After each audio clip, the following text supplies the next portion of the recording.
بسم اللہ الرحمن الرحیم۔ السلام علیکم۔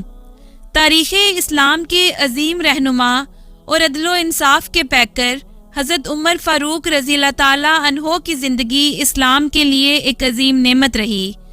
آپ رضی اللہ تعالیٰ عنہ کے قبول اسلام کے لیے نبی کریم صلی اللہ علیہ وسلم نے خود دعا مانگی تھی۔ بے شک آپ کی زندگی میں آپ کی ذات گرامی سے اسلام اور مسلمانوں کو بہت کچھ فیض پہنچا۔ ناظرین، آج کی اس ویڈیو میں ہم بات کریں گے پیغمبر اسلام کے اس بے مثال رفیق کے آخری سفر کے بارے میں کہ کیسے ایک بدبخت غلام آپ کی دردناک شہادت کا مرتکب ہوا۔ ناظرین، حضرت عمر فاروق رضی اللہ تعالیٰ عنہ نے دعا مانگی تھی کہ اے اللہ، مجھے تیرے راستے میں موت آئے اور تیرے نبی کا شہر نصیب ہو۔ اللہ تعالیٰ نے آپ کی دعا قبول فرمائی اور اس کا عجب انتظام بھی فرمایا۔ مدینہ میں فیروز نام کا ایک پارسی غلام تھا جس کی کنیت ابو لولو تھی۔ یہ کاریگر آدمی تھا اور بہت سے ہنر جانتا تھا۔ بڑھئی اور لوہار کے کام کے علاوہ یہ چکیاں بنانے کا بھی ماہر تھا۔ اس کے مالک حضرت مغیرہ بن شبہ نے اسے کام کے لیے آزاد چھوڑ رکھا تھا۔ یہ اپنا کام کر کے ایک طے شدہ رقم حضرت مغیرہ بن شبہ کو ادا کر دیتا تھا۔ ایک دن یہ حضرت عمر فاروق رضی اللہ تعالیٰ عنہ کی خدمت میں حاضر ہوا اور شکایت کی کہ میرے مالک نے مجھ پر بہت بھاری محصول مقرر کر رکھا ہے، آپ کم کرا دیجئے۔ آپ رضی اللہ تعالیٰ عنہ نے تعداد پوچھی تو اس نے کہا روزانہ 2 درہم۔ آپ رضی اللہ تعالیٰ عنہ نے پوچھا تمہارا پیشہ کیا ہے؟ اس نے اپنے ہنر کے بارے میں بتایا تو آپ نے فرمایا ان سنتوں کے مقابلے میں یہ رقم زیادہ نہیں، تم اچھے بھلے کاریگر ہو، اپنا کام کرو۔ امیر المومنین کی طرف سے یہ جواب سن کر فیروز سخت رنجیدہ ہو گیا۔ اس کے دل میں آپ رضی اللہ تعالیٰ عنہ کے لیے عداوت پیدا ہو گئی۔ اس نے دل میں انتقام کی ٹھان لی، چنانچہ ایک زہر آلود خنجر تیار کیا اور آپ رضی اللہ تعالیٰ عنہ کو قتل کرنے کا مکمل ارادہ باندھ لیا۔ اگلے روز یعنی 27 ذی الحج 23 ہجری بروز بدھ جب آپ صبح کی نماز کے لیے نکلے تو فیروز خنجر لے کر مسجد آ گیا۔ حضرت عمر فاروق رضی اللہ تعالیٰ عنہ کے حکم سے کچھ لوگ اس کام پر مقرر تھے کہ جب جماعت کھڑی ہو تو صفیں درست کریں۔ جب صفیں درست ہو جاتی تو حضرت عمر تشریف لاتے اور امامت کراتے۔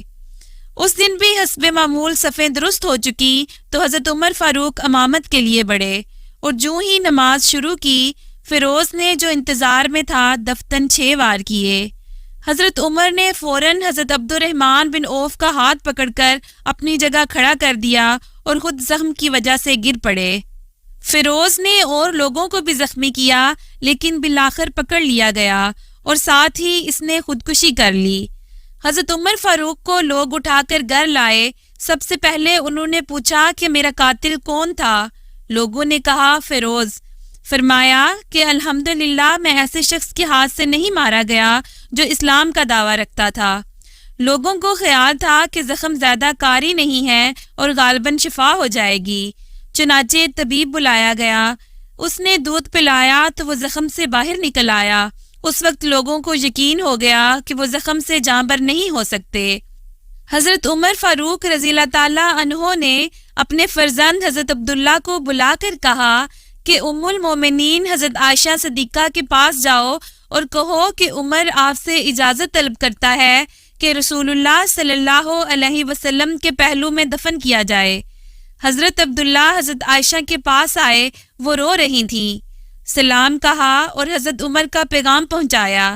حضرت عائشہ نے کہا کہ میں اس جگہ کو اپنے لیے محفوظ رکھنا چاہتی تھی لیکن آج میں حضرت عمر کو اپنے اوپر ترجیح دوں گی۔ عبداللہ واپس آئے۔ لوگوں نے حضرت عمر فاروق کو خبر کی، بیٹے کی طرف مخاطب ہوئے اور کہا کہ کیا خبر لائے ہو؟ انہوں نے کہا کہ جو آپ چاہتے تھے۔ حضرت عمر فاروق نے فرمایا کہ بس یہی آرزو تھی۔ حضرت عمر فاروق رضی اللہ تعالیٰ عنہ کو قوم اور ملک کی بہبود کا جو خیال تھا، اس کا اندازہ اس بات سے لگایا جا سکتا ہے کہ عین کرب اور تکلیف کی حالت میں جہاں تک ان کی قوت و حواس نے ساتھ دیا اسی دن میں مصروف رہے۔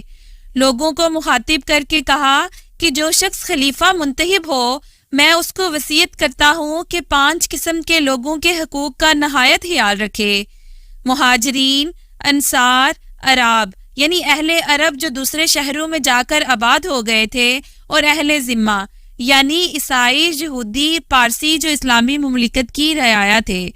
پھر ہر ایک کے حقوق کی وضاحت بھی فرمائی۔ حضرت عمر فاروق رضی اللہ تعالیٰ عنہ 3 دن کے بعد انتقال فرما گئے اور محرم کی پہلی تاریخ یعنی ہفتہ کے دن مدفون ہوئے۔ نماز جنازہ حضرت صہیب رضی اللہ تعالیٰ عنہ نے پڑھائی۔ حضرت عثمان، حضرت علی، حضرت عبد الرحمن بن عوف اور حضرت سعد بن ابی وقاص نے آپ کو قبر میں اتارا۔